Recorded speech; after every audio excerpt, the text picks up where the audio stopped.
함께 하나님의 말씀을 보겠습니다. 함께 나눌 하나님의 말씀은 누가복음 22장입니다. 누가복음 22장 39절에서 46절까지의 말씀입니다. 누가복음 22장 39절에서 46절까지의 말씀입니다. 제가 갖고 있는 성경으로 신약성경 135페이지에서 136페이지, 누가복음 22장 39절에서 46절까지의 말씀,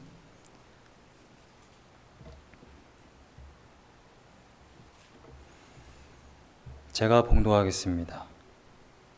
예수께서 나가사 습관을 따라 감람산에 가심에 제자들도 따라갔더니 그곳에 이르러 그들에게 이르시되 유혹에 빠지지 않게 기도하라 하시고 그들을 떠나 돌 던질 만큼 가서 무릎을 꿇고 기도하여 이르시되 아버지여, 만일 아버지의 뜻이여든 이 잔을 내게서 옮기시옵소서.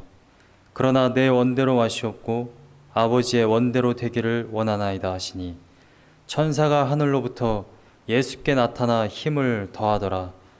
예수께서 힘쓰고 애써 더욱 간절히 기도하시니 땀이 땅에 떨어지는 핏방울같이 되더라. 기도 후에 일어나 제자들에게 가서 슬픔으로 인하여 잠든 것을 보시고 이르시되 어찌하여 자느냐, 시험에 들지 않게 일어나 기도하라 하시니라. 아멘. 저희 교회는 전도서 강해를 하고 있었습니다. 3장까지 전도서 강해를 마쳤고 4장에 들어가려고 하는 타이밍에 약 한 4, 5주간 교회에 대해서 말씀을 전하고자 합니다. 전도서를 가만히 보면 3장까지만 보아도 전도서는 이러한 이야기로 되어 있음을 우리가 알 수 있는데, 처음에 전도서는 분명히 이렇게 말을 합니다. 인생은 다 헛되다. 헛된데 무엇이 헛되냐? 인생 중에 어떠한 한 부분이 헛되거나 어떠한 시간이 헛되거나 어떠한 일이 헛되다고 말하는 것이 아니라 인생의 모든 것이 헛되다라고 전도서는 분명하게 이야기합니다. 그런데 여러분들이 이미 나눠 보았기 때문에 아시겠지만 후반에 보면 전도자가 분명히 이렇게 이야기합니다. 인생은 하나님의 선물이다. 그래서 인생을 즐겨라라고 분명하게 이야기해요. 한마디로 말씀을 드려서 인생이란 이런 것입니다. 하나님이 없는 인생은 무의미한 인생이에요. 정말로 헛됩니다. 아무리 열심히 일하고 열심히 건축을 하고 열심히 승진을 해도 그 모든 것은 헛됩니다. 죽으면 끝내버리는 것이니까. 그러나 하나님의 자녀는 인생이 유의미해요. 죽는다고 끝나는 것이 아니기 때문에 이 세계에서 어떻게 살았느냐에 따라 우리의 영원한 그 생명이 결정됩니다. 여러분들이 열심히 살았느냐 못 살았느냐의 문제가 아니라 기준은 뭐라고 말씀드렸어요? 예수 그리스도. 예수 그리스도와 함께 동행하느냐 안 하느냐가 여러분들의 영원한 생명을 결정합니다. 예수님과 함께하지 않는 이생의 인생이면 죽음 이후에는 지옥에 떨어집니다. 예수님과 함께한 인생이면 천국에서 영원한 복락을 누려요. 이것이 성경이 말하고 있는 것입니다. 그렇다면 이생의 인생도 그 관점에서 보아야만 합니다. 여러분들이 예수 그리스도로 말미암아 십자가의 그 희생으로 여러분들의 구원함 받았어요. 십자가의 희생은 단순한 논리나 이야기가 아니에요. 굉장히 심각하고 굉장히 시리어스한 이야기입니다. 우리는 모두 다 죄인이에요. 죄의 삭은 사망이라고 이야기합니다. 죽으면 지옥 가요. 그게 모든 사람의 운명입니다. 그런데 그 죄값을 하나님이신 예수 그리스도께 다 전가하셨다라는 말이에요. 임퓨테이션, 전가. 제가 몇 번이나 말씀드렸습니다만 영화에 그런 것들 많이 보실 거예요. 그냥 보기에는 굉장히 억울하고 말도 안 되는 이야기 같지만 분명히 죄인인데 무죄 선고하는 걸 봅니다. 그리고 굉장히 화가 나거든요. 그런데 그걸 보면서 저는 제 모습을 봐요. 아, 내가 죄인인데 하나님이 그냥 주권적으로 무죄라고 선고하신 거구나. 그 죄를 예수님께 담당시키고. 그러니까 우리는 이것을 은혜라고 이야기합니다. 나는 죄값을 받아 감옥에 가야 하는데 하나님이 죄가 없다라고 그냥 선포해 버리신 거예요. 이걸 은혜라고 이야기합니다. 그런데 많은 그리스도인들이 은혜를 받기만 해요. 성경은 분명하게 전체적인 이야기에서 십자가 사건이 끝난 이후에 성경 말씀이 완료되거나 끝나질 않아요. 성경의 정확하게 중앙에 위치해 있습니다. 무슨 말이냐? 여러분들이 십자가로 말미암아 구원 안 받고 그것이 끝이라고 한다면 여러분들 복음서 이후로 읽으실 필요가 없어요. 서신서 읽으실 필요 없습니다. 요한계시록을 뭐하러 읽어요? 십자가가 마지막이라고 한다면 아, 나 구원 받았구나. 구원 받았으니까 나 천국 가네. 죽으면 끝. 교회 다닐 필요 없고 교회 봉사할 필요 없고 하나님의 영광을 위해서 내가 빛과 소금 역할을 감당할 필요 없고 내가 나의 죄성을 죽이고 하나님께 나아갈 필요가 전혀 없어요. 십자가가 끝이라고 한다면. 근데 하나님은 예수 그리스도를 통해 우리들을 구원하신 이유가 여러분들을 그냥 지옥에서 건져내서 천국에 보내려고, 그것이 목적이 아니라는 거예요. 십자가 사건은 출발점입니다. 출발점. 이거는 여러분들이 꼭 기억하셔야만 돼요. 십자가는 출발점이다. 여러분 얼마나 많은 강단에서 이렇게 얘기하는지 아십니까? 여러분 선한 행동을 하십시오. 한 주간 동안 욕하지 마십시오. 교회 봉사 열심히 하십시오. 선교하십시오. 그러면 구원 받습니다.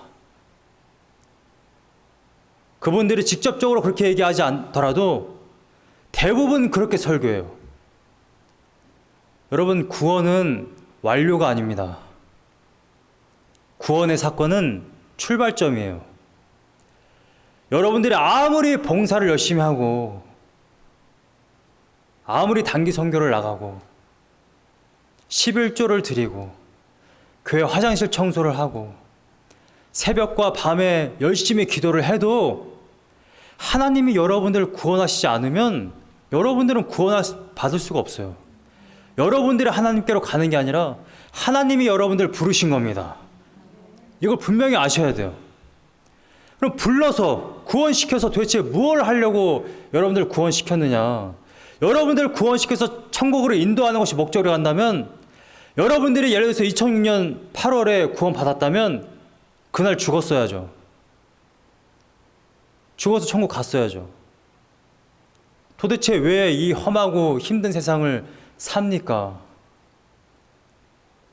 옆 사람만 봐도 짜증나고 가족 안에서도 다툼이 있고 교회 가도 맨날 저 집사님은 뭐 어떻고 저 권사님은 어떻고 담임 목사는 어떻고 맨날 비판할 거리만 많은데 도대체 이 지겨운 세상을 도대체 왜 살아가느냐 말이에요.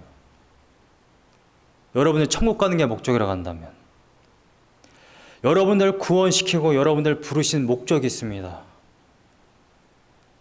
하나님의 영광을 위해 여러분들 부르신 거예요. 그래서 여러분들은 매일마다 돌아와야 합니다. 매 순간마다 아침에 일어나서 이렇게 결단하셔야 돼요. 내가 오늘 하루 하나님의 영광을 위해 살아야겠다. 저녁에 한번 돌아보셔야 돼요. 내가 오늘 하루 하나님의 영광을 위해 살았는가? 여러분들이 회사에서 일을 하실 때, 내가 공부를 할 때, 내가 가족과 여행을 할 때 하나님의 영광을 위해서 하는 것인지, 나의 말 한마디가, 행동 하나가 하나님의 영광을 위한 것인지 분명히 돌아봐야 합니다. 하나님의 영광을 위해서 우리 개개인이 살아야 하는데 하나님의 영광을 위해서 사는 것이 굉장히 힘들어요. 여러분 쉬우십니까? 한 주간 한번 돌아보시죠.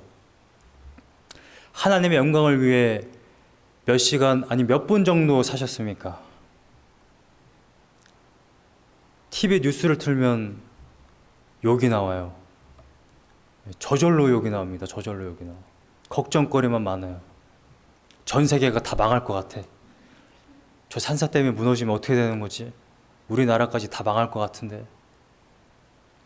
정치 뉴스 보면 욕이 안 나올 수가 없고, 아무리 입으로 안 뱉어도 속으로는 그냥 부글부글 일어나고.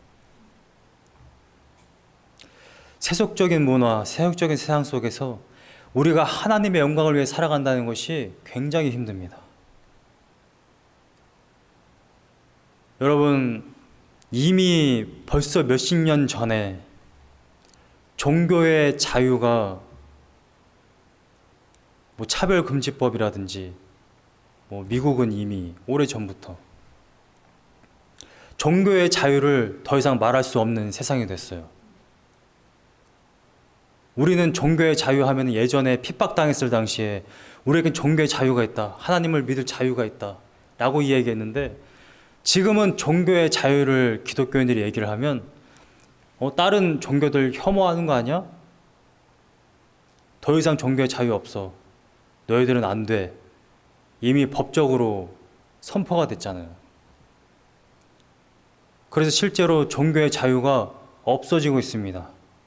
학교에서 아이들에게 성경이나 수업하기 전에 기도하면 그 사람들 다 쫓겨났어요. 예배드리던 채플드리던 고등학교, 중학교가 다 선생들을 내쫓고 쫓아내고, 그러한 지금 시대에 살고 있습니다. 여러분, 믿음 지키기 정말 쉽습니까? 정말 어려운 시대에 도달해 있고 점점 더 힘들어질 거예요. 지금 우리나라 엄청나게 심각하게 지금 싸우고 있지 않습니까? 보수의 기독교 단체들 지금 다 나와서 지금 예배드리고 시청학 광장에서 데모하고, 물론 너무 완악하게 하는 거는 문제가 있지만 정말 많은 교회와 많은 지금 기독교 공동체가 이 차별금지법을 놓고 지금 싸우고 있습니다. 미국도 마찬가지라고 그래요. 이 대학 내에서 동성애 하면 안 된다라든지 전도를 한다든지 공개적으로 그랬을 때 막 핍박하고 돌 던지고 아이들이 대학교 내에서 지금 그런 일들이 벌어지고 있습니다. 믿음 지키기 정말 어려워요. 개인적으로만 봐도 내 안에서도 싸움이 많습니다. 정말 믿음 지키기 얼마나 힘든지 몰라요. 그래서 나 홀로 싸우기 굉장히 힘든 그것이 바로 기독교 신앙입니다. 그래서 하나님이 예수 그리스도를 통해 우리에게 무엇을 주셨느냐? 그것이 바로 교회 공동체입니다.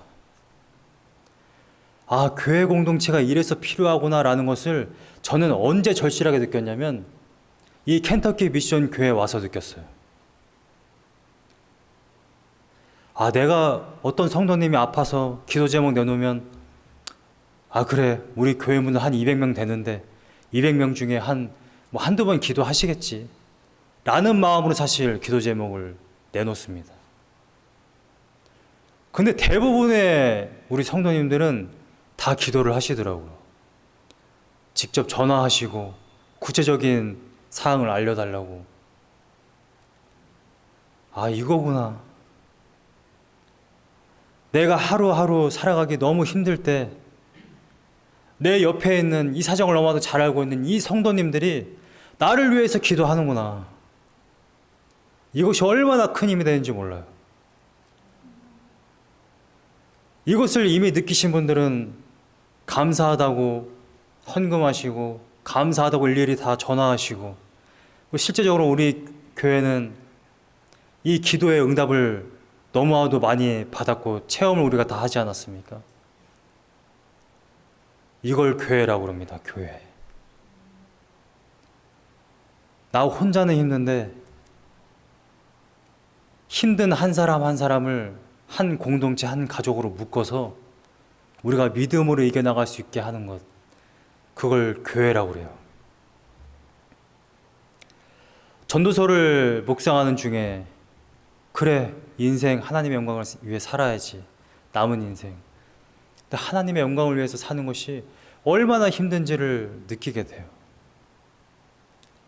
그럴 때에 이 교회가 보였어요.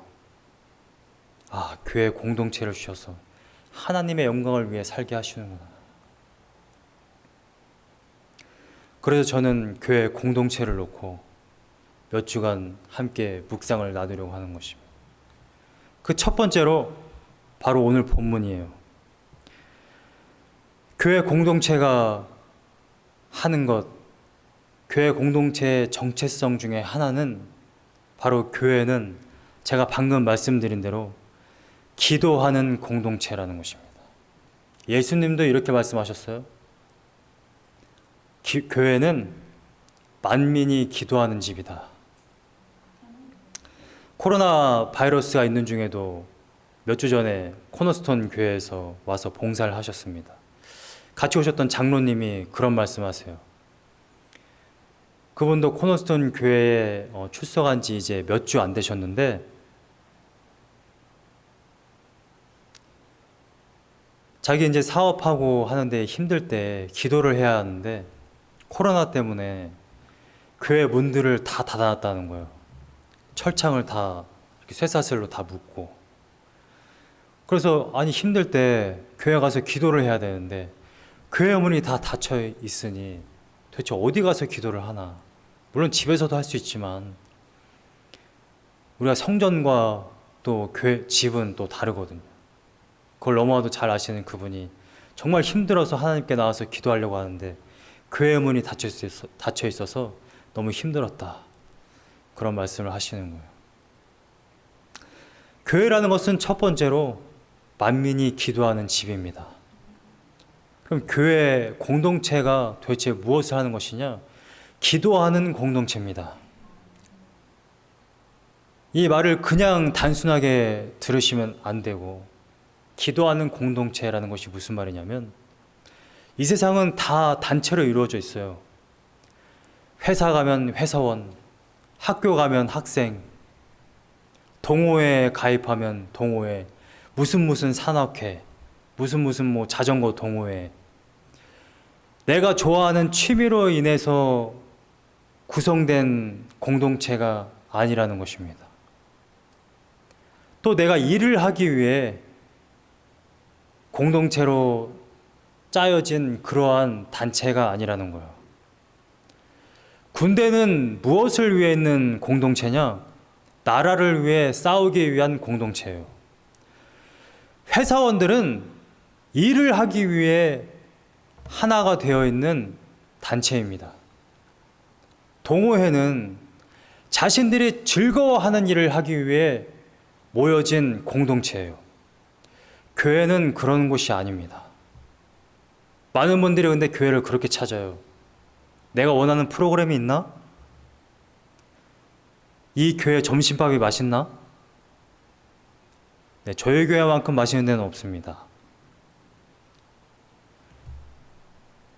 교회는 그런 공동체가 아니라는 거예요.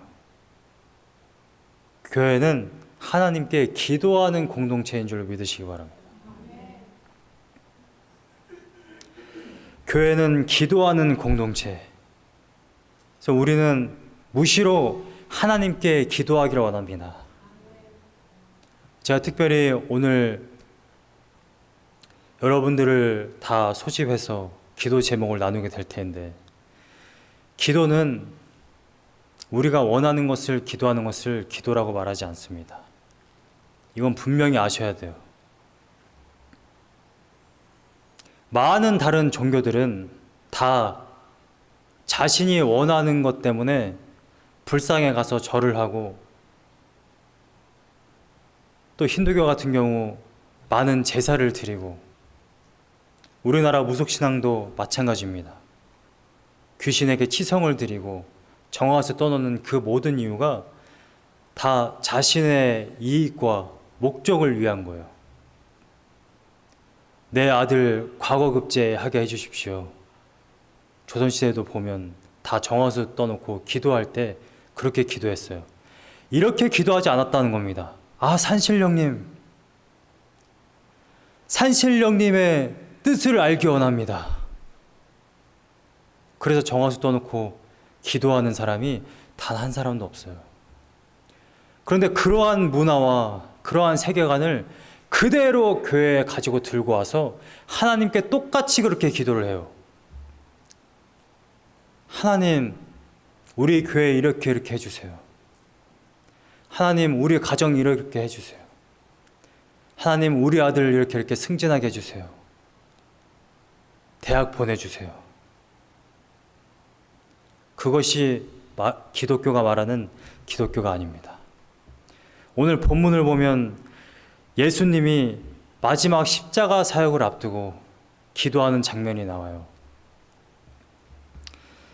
본문의 39절을 보면 예수께서 나가사 습관을 따라 감람산에 가심에 예수님은 주기적으로 하나님께 기도했습니다.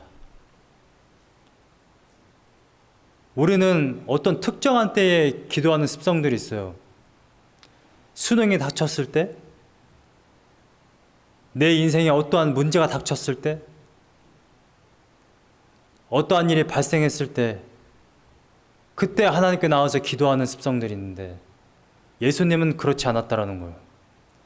습관을 따라 하나님께 나와서 기도했습니다. 그런데 이 내러티브를 보시면 아시겠지만 예수님은 이렇게 기도하십니다. 하나님의 뜻을 구해요. 자신이 원하는 것을 기도하지 않습니다. 본문의 42절을 보면 이르시되 아버지여 만일 아버지의 뜻이거든 이 잔을 내게서 옮기시옵소서. 예수님의 첫 번째 기도의 내용은 이제 몇 시간 후면 십자가를 지게 됩니다. 뒤에 내러티브를 보시면 아시겠지만 이제 곧 유다가 와서 입 맞추고 그 다음에 잡혀가요. 그래서 밤새 고초를 당하시고 오전 9시에 십자가에 달리셔서 오후 3시에 숨지십니다. 이거는 십자가 사역의 아주 이전의 기도 내용이 아니라 십자가를 지기 몇 시간 전의 기도 내용이에요. 근데 예수님은 우리가 보기에는 조금 이상한 기도를 하십니다. 예수님은 하나님이세요. 이 땅에 왜 오셨는지를 우리는 다 알고 있습니다. 우리를 구원하기 위해서 오신 거예요. 십자가에 지기 위해서 오신 겁니다. 이걸 예수님이 모르셨느냐? 그렇지 않습니다. 예수님 이걸 알고 왔어요. 십자가를 지기 위해 오셨음에도 불구하고 예수님은 지금 이렇게 기도하는 거예요. 아버지여, 만일 아버지의 뜻이거든 이 잔을 내게서 옮기시옵소서.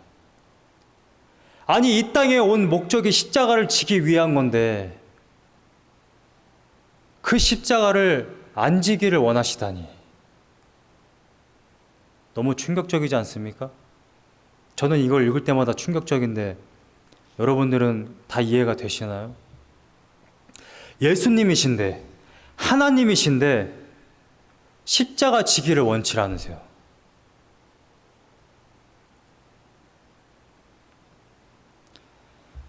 하나님이 여러분들을 구원하고 싶지 않은 마음이 있는 것이 아니고 이 십자가를 지는 것이 얼마나 가혹한 것인지, 근데 육체적인 고통뿐만 아니라 그 죄로 인해서 하나님이 우리들의 죄를 예수님께 부으셨기 때문에 하나님은 죄가 있는 자와 함께하지 않습니다. 단절되거든요.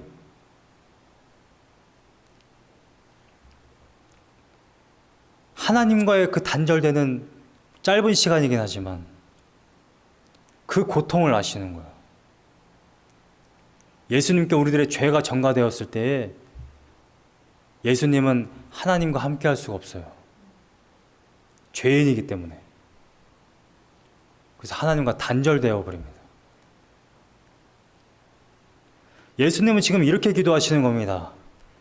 마지막 사역을 앞두고 하나님 아버지, 아버지의 뜻이 무엇입니까? 내가 이제 어떤 사역을 해야 합니까? 제가 3년 동안 말씀을 가르쳤고 많은 사람들을 치유했고 많은 기적을 일으켰는데 이제 내가 어떤 사역을 해야 합니까? 새로운 사역을 알려주십시오라고 이야기하는 게 아니에요.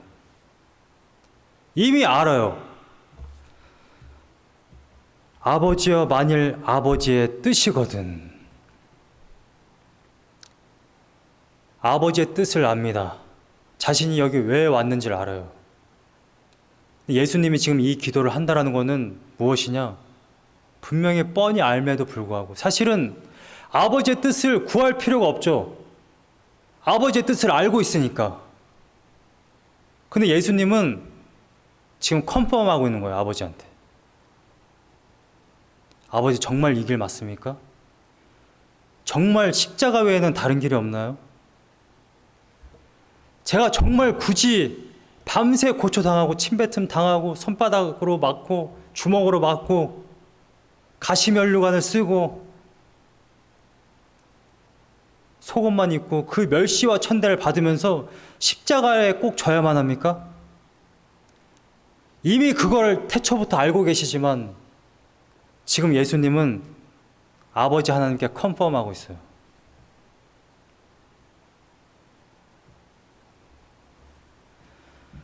여러분, 기도는 하나님께 나의 욕심이나 새로운 것을 구하는 것이 아니라 하나님의 뜻을 구하는 겁니다. 이미 하늘에서 이루어진 것, 주기도문에서 이미 가르치신 것처럼 하늘에서 이루어진 것과 같이 땅에서도 이루어지이다. 하늘은 영원한 세계예요. 우리는 시간의 제약 속에 살고 있지만 하나님의 뜻이 지금 나에게 이루어지기 원합니다. 이걸 기도하는 거예요. 여러분, 가족들 중에, 친척들 중에 아직 예수님을 안 믿으시는 분이 계십니까? 그분들을 위해서 기도하시는 분들 아마 계실 거예요. 여러분들이 기도를 하는 건 하나님이 기도하라는 명령을 주셨기 때문에 그렇습니다. 하나님의 때에 반드시 이루어져요. 그런데 하나님은 항상 뭘 요구하십니까? 기도하길 원하세요. 예레미야서, 에스겔서 보면 그런 말씀들이 있습니다. 지금 너희들은 황폐해 있다. 바벨론에 끌려갔다. 나라가 완전히 망했다. 그런데 내가 너희들을 회복시킬 거다. 다시 모으고 이스라엘이라는 나라를 다시 회복시킬 것이다. 내가 할 거다. 그런데 그래도 내가 할 것이지만 그래도 너희들은 나에게 그것을 구해야 할 것이니라. 하나님은 항상 동역하기를 원하세요. 하나님이 처음부터 끝까지 다 하시지만 분명히 사람들이 기도하기를 원하십니다. 하나님의 자녀들을 기도를 시키세요. 여러분들은 그래서 기도하셔야만 합니다. 그런데 어떻게 기도해야 하느냐? 하나님이 이 모든 일을 이루시기 때문에 이미 전도서에서 나누어 보신 것처럼 하나님이 모든 것을 이루시기 때문에 우리는 하나님의 뜻을 구해야 합니다. 41절 후반부에 예수님이 이렇게 기도하세요. 그러나 내 원대로 마시옵고 아버지의 원대로 되기를 원하나이다. 누가 십자가를 지기를 원하겠어요? 그 험난한 길을. 그런데 예수님은 그 길이 정말 하나님의 뜻이라면 아버지, 그 뜻을 이루시옵소서. 여러분, 오늘날에도 작년에도 그런 일이 있었죠? 우리나라 선교사 한 분, 저랑 나이가 같아요. 터키에 가서 난민들 선교하다가 순교하셨습니다. 2019년 11월 달의 이야기예요. 몇 년 전에는 64세 은행장이 은퇴하고 부부가 함께 IT로 선교를 가셨습니다. 누군가는 순교를 해요. 젊은 나이에. 가면 100% 죽을 가능성이 더 크다. 은행장으로 은퇴했으면 남은 인생 편하게 살 수 있어요. 64세, 아직 너무나도 정정한 나이입니다. 그런데 부부가 함께 IT에 갔어요. IT 지금 여러분들 보시면 아시겠지만 그 몇 년 전 그 재난 이후로 아직도 복구가 안 되고 있습니다. 길거리가 다 쓰레기밭이에요.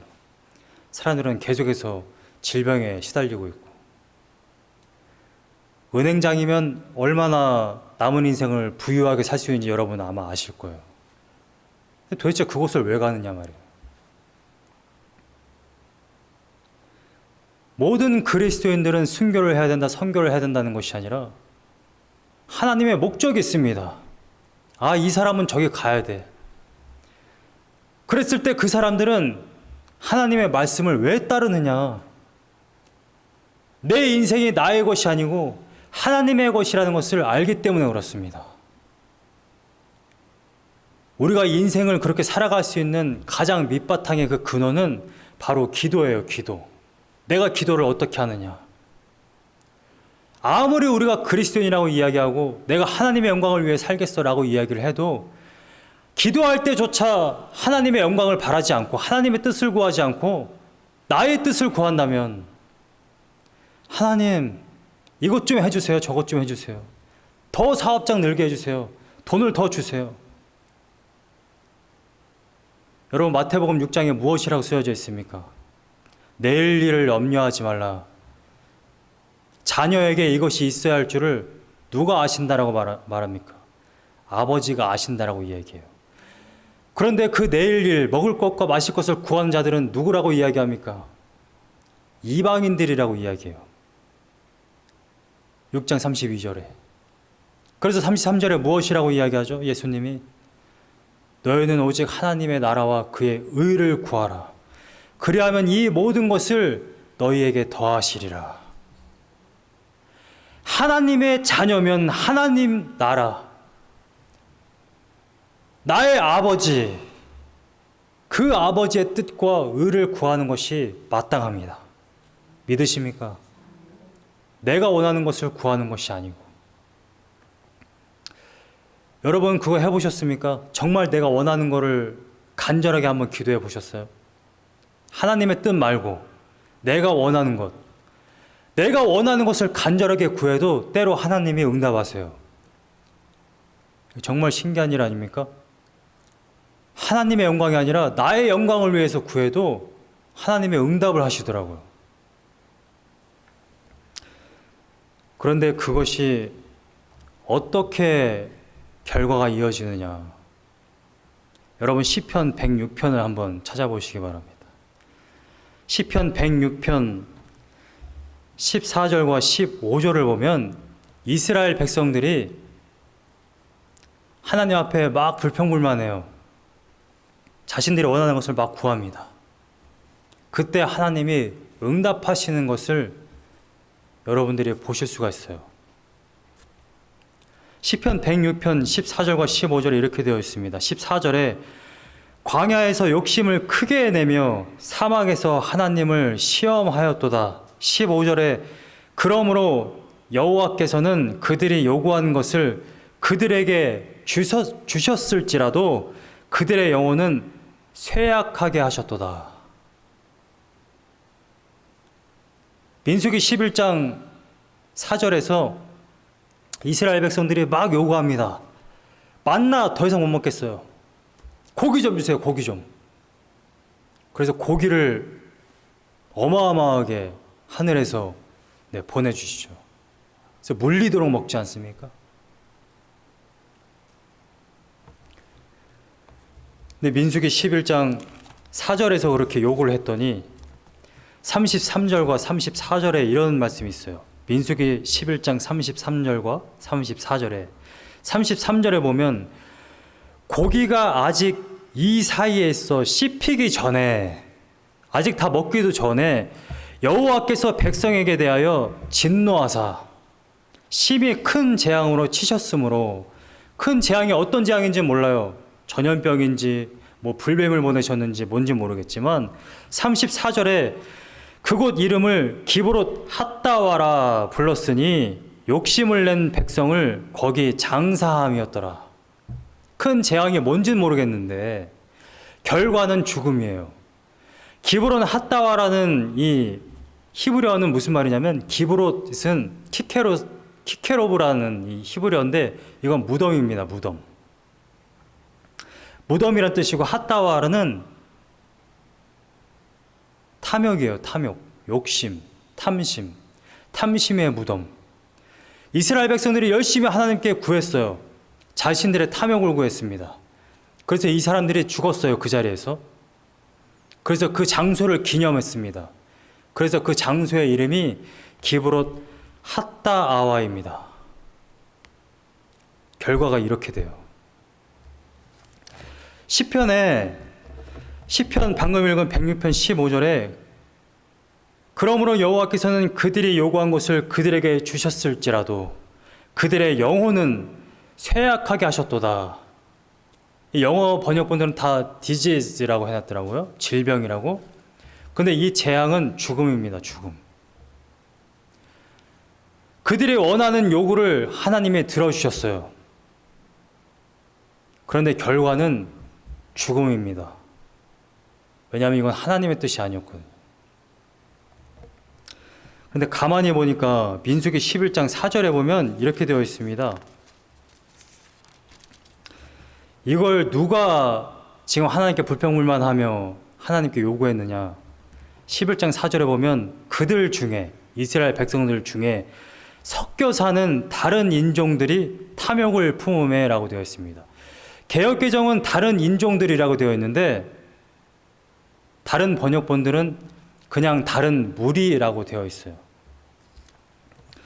히브리어 원어는 여기에만 쓰여져 있는 유일한 단어입니다. 용례가 없어요. 그래서 정말로 이스라엘 백성들 가운데 다른 인종이 있었는지, 그러니까 뭐 애굽과 이스라엘 사이에 뭐 태어난 호녀라든지 광야에서 만난 뭐 다른 민족이 있었는지 그건 잘 모르겠지만 기본적으로 이 문맥에서 말하고자 하는 것은 이스라엘 백성들 가운데 끊임없이 하나님을 반역하는 무리들이 있었다라는 거예요. 하나님의 뜻을 구하는 것이 아니라, 순종하는 백성이 아니라 무슨 일만 만나면 목마르면 물 주시오. 그래서 반석 쳐서 내게 하고, 이러한 무리들이 있었다라는 것입니다. 시편 106편의 14절에 광야에서 욕심을 크게 내며 사막에서 하나님을 시험하였도다라고 이렇게 되어 있는데, 광야에서라는 말을 하고 사막에서라는 말을 또 합니다. 이 시편 기자는. 이걸 왜 반복하느냐? 사막에서라는 이 표현이 뭐냐면 황폐한, 아무것도 없는, 정말 황량한 사막, 이러한 뜻이에요. 무슨 말이냐면 이스라엘 백성들은 출애굽을 했을 때 12장에 보면 출애굽해서 광야로 출발할 때 어떻게 출발을 합니까? 구름 기둥이 먼저 앞서요. 하나님이 인도하세요. 다시요. 출애굽을 했을 때 이스라엘 백성들은 모세만 따르고 출발 대열에 맞춰서 자신들이 스스로 걸어서 시내산으로 가고 가데스 바네아로 가고 요단 동편으로 간 게 아니에요. 출발할 때부터 하나님이 앞서서 인도하셨어요. 그걸 본인들의 눈으로 봤습니다. 눈으로 봤어. 광야에 나왔을 때 하나님이 없이는 이 황량한 사막에서 도저히 살 수 없겠구나. 이스라엘 백성들은 알고 있었다라는 겁니다. 눈으로 봤어요. 아무것도 없구나. 애굽과 같지 않구나. 애굽은 나일강으로 되어 있잖아요. 삼각지예요. 지도를 보시면 아시겠지만 그 삼각지, 강이 삼각지로 갈라져서 크게 흐르는 그 강줄기 바로 옆에 살았어요. 고센 땅에. 너무나도 풍요로운 땅. 농사 지으면 그냥 벼와 뭐 밭에 채소들이 다 나오는 그런 땅. 광야에 나와보니까 어떻습니까? 돌만 있어요. 다 모래예요. 사람들이 그걸 다 봤습니다. 하나님의 자녀들이, 하나님의 백성들이. 그러한 땅이지만 하나님이 지금 인도해 가신다는 것을 그 구름 기둥을 보고 따라갔다라는 겁니다. 그런데 이스라엘 백성들이 지금 하나님께 욕심을 크게 내며 하나님을 시험했다라고 지금 말하고 있습니다. 이스라엘 백성들은 구름 기둥과 불 기둥을 봤어요. 계속해서 인도해 가는 걸 봤습니다. 시내산에서 하나님이 첫눈과 번개를 임하시고 직접 말씀하시는 것을 우르릉 쾅쾅 하나님의 큰 음성 그들이 다 들었어요. 십계명 때. 정말 하나님이 계시는구나. 아, 우리의 인생을 주관하시는구나. 이동할 때마다 하나님이 앞서서 지금 행하시는구나. 그걸 보고 있음에도 불구하고 이스라엘 백성들은 또 요구를 하고 있었다는 거예요.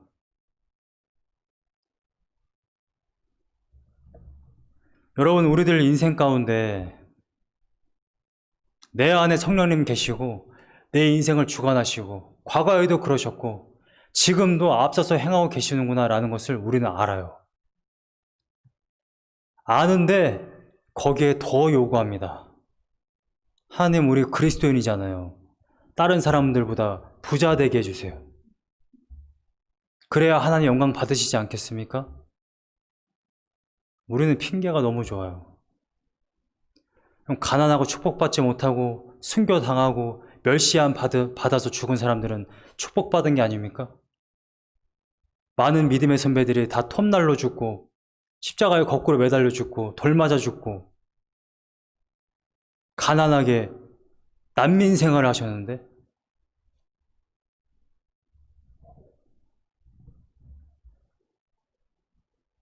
하나님의 자녀는 하나님의 뜻을 구해야 할 줄로 믿습니다. 내 뜻이 아니오. 할렐루야. 가끔씩 저희 누나도 조카들이 있고 지금 이제 7살 정도 된 것 같습니다. 10살인가요? 10살 이렇게 된 것 같습니다. 가끔씩 영상을 보여주면 저희 처형의 아들도 이렇게 플라스틱으로 된 칼로 화려한 칼춤을 추는 거를 보여줘요. 그것만 보고 있으면 마치 중국 무협소설의 굉장한 고수인 것처럼 그렇게 보이는데 저도 어렸을 때 그랬던 것 같아요. 저 어렸을 때는 슈퍼맨 이런 것들이 많이 유행했거든요. 높은 담벼락에 올라가가지고 빨간색 이 망토를 딱 두릅니다. 보자기라고 하죠. 어머니가 어떤 물건을 쌓는 보자기를 망토를 딱 두르고 담벼락에서 이러고 뛰어내리고 그랬던 기억이 있습니다. 근데 만약에 이 어린 조카가 나 정말 진짜 칼로 한번 이거 해보고 싶어 해가지고 정말 큰 장검, 일본도 이런 거 사준다고 한번 생각해 보세요. 그럴 부모가 있겠습니까?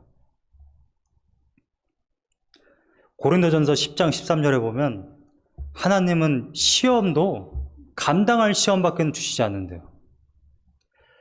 여러분, 우리가 감당할 수 없는 거를 선물로 주시면 그건 선물이 아닙니다. 저주예요, 저주. 하나님이 하나님의 자녀를 저주하고 싶은 마음이 전혀 없으세요. 10살 된 아이에게 진짜 칼을 줘보세요. 어떤 일이 벌어질지 눈에 훤합니다. 매년 미국의 아이들 총기 사고가 1,300건? 1,300명의 아이들이 평균적으로 죽는다고 그래요. 총기 사고로. 2015년도에 제가 찾아보니까 어떤 5살 난 아이가 9개월 된 자기 동생을 총으로 쏴서 죽였어요. 아마 보셨으면 아실 거예요. 여기 미주리주에서. 페인트 총인 줄 알고 쏜 거예요.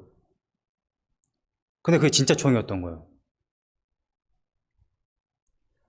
이게 진짜 총인지 가짜 총인지 분별하지 못하는 이러한 사람에게 총이 들려졌을 때 어떠한 일이 벌어지는지 우린 잘 알고 있습니다. 그건 선물도 아니고 복도 아니에요. 정말 저주입니다. 우리 인생 가운데 하나님의 뜻이 이루어지는 것이 복이지 내 뜻이 이루어지는 것은 결코 복일 수가 없다는 것입니다. 오늘 본문 말씀에 예수님은 처음에는 자신의 속내를 그대로 하나님께 드러냈어요. 만일 아버지의 뜻이거든 이 잔을 내게서 옮기시옵소서.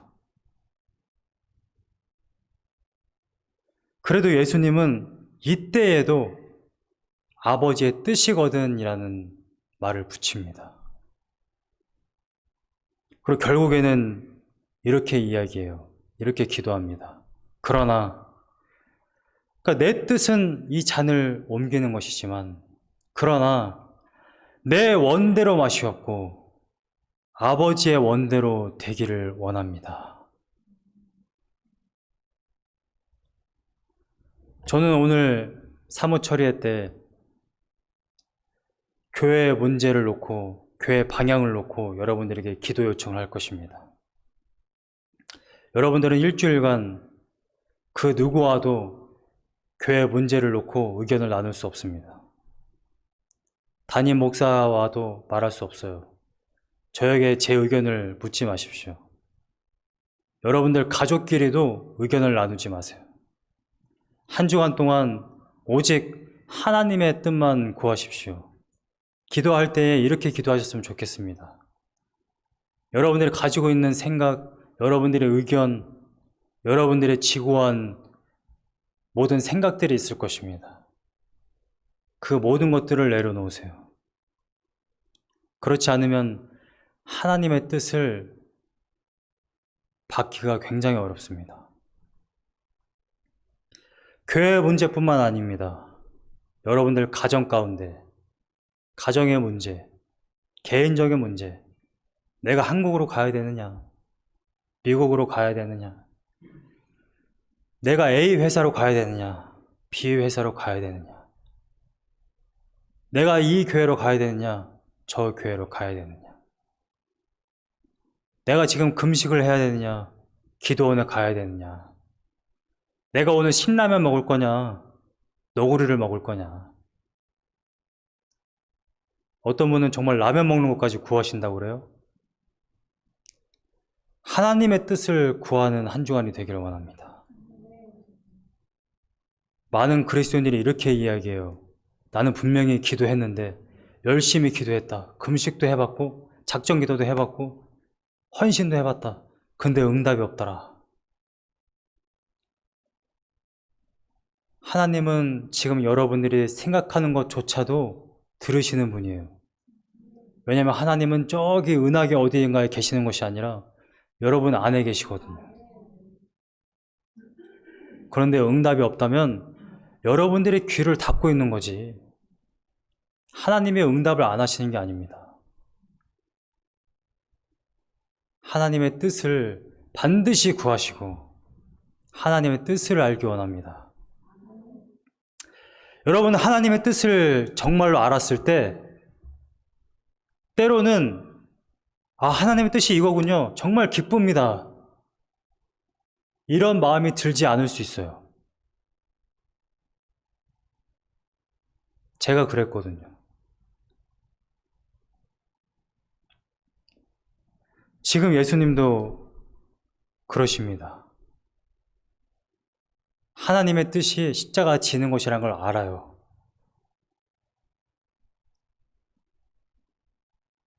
그렇지만 마음은 괴롭습니다. 44절 말씀에 이런 말씀이 있어요. 예수께서 힘쓰고 애써 더욱 간절히 기도하시니, 여기서 힘쓰고 애써라는 것은 고통을 수반하는 단어가 쓰여져 있습니다. 얼마나 고통스러웠는지 땀이 땅에 떨어지는 핏방울같이 되더라. 여러분, 얼마나 사람이 정말 고뇌와 고통스러운 마음이 있으면 땀이 핏방울처럼 떨어집니까? 예전에 어떤 책들을 보면, 특히 이런 무협지나 만화책 보면 그러한 장면들이 있어요. 어떠한 심각한 문제가 있어서 밤새 고민하는 거예요, 주인공이. 그래서 아침이 되니까 원래 검은 머리였는데 백발이 돼 있더라고요. 저는 예전에 이거는 정말 굉장히 허황되고 참 말이 안 되는 거구나, 그런 일이 있겠어? 라고 생각했어요. 최근에 제가 몇 번 말씀드렸습니다만 제 뒷머리가 그렇게 하얘져 있는 걸 보고 정말 깜짝 놀랐어요. 정말 사람 머리가 그렇게 될 수 있구나. 너무 충격적이고 슬픈 소식인데, 예수님이 힘써 더욱 간절히 기도하시니 땀에 떨어지는 핏방울같이 되더라. 하나님의 뜻을 여러분들이 알 때 마냥 기쁘고 순종할 수 있습니다 라는 말이 안 나올 수 있어요. 제가 몇 번이나 간증드렸습니다만 제가 여기 올 때 그랬거든요. 하나님의 뜻이 여기에 가는 거라는 걸 알겠어요. 그런데 기쁨이 없어. 정말 억지 춘향으로 처음에 왔었거든요. 근데 여러분들 제가 몇 번이나 고백했지만 한 달, 두 달 지나고 1년 정도 지나고 나니까 그게 기쁨으로 변하더라고요. 이게 정말 하나님 뜻이었구나라는 것을 알고.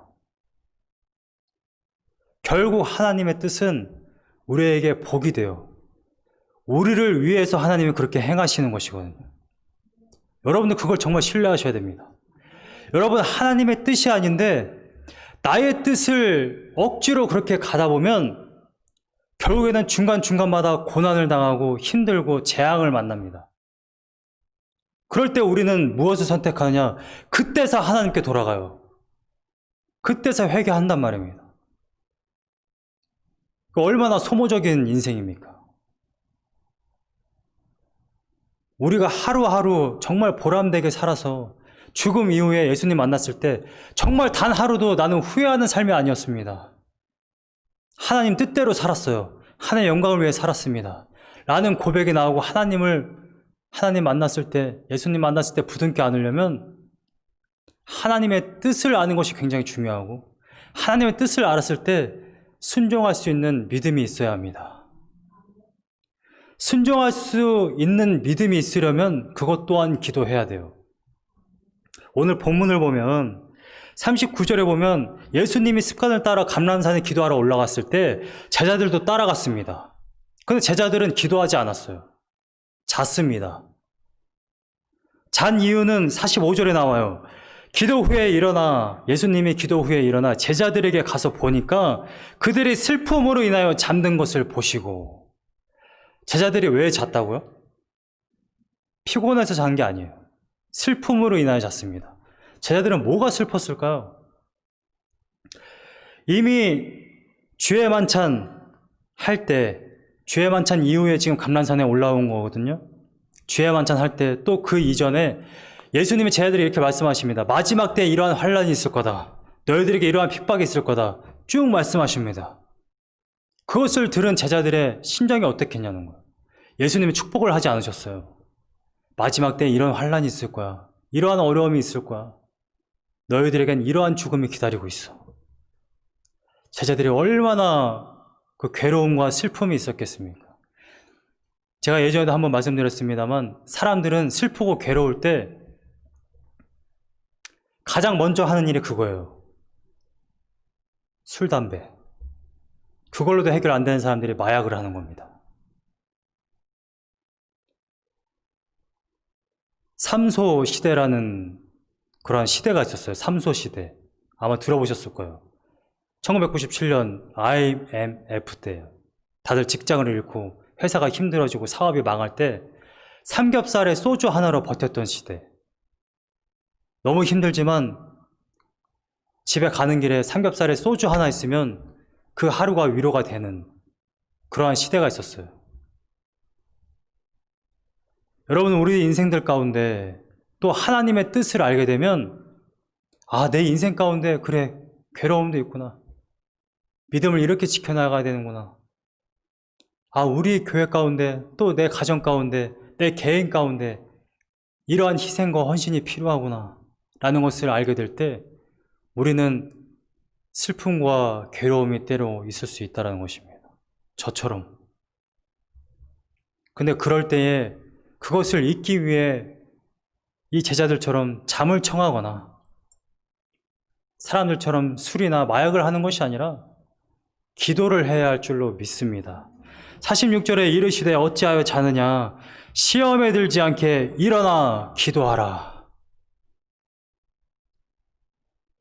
우리는 하나님의 뜻을 따라 하나님의 영광을 위해 살아가다 보면 내가 이것을 감히 감당할 수 없고 이 하나님의 뜻을 이룰 수 없는 그러한 때를 분명히 만나게 돼요. 그때 이것을 어떻게 돌파할 수 있느냐? 기도입니다, 기도. 힘든 일이 있을 때, 내가 믿음 생활을 하면서 걸어갈 때 우리 앞에 닥치는 일들이 있어요. 이것은 기도로 이겨내야 합니다. 기도로 이겨내면 하나님이 함께 하세요. 그래서 하나님과 함께 이것을 돌파해 나가는 것입니다.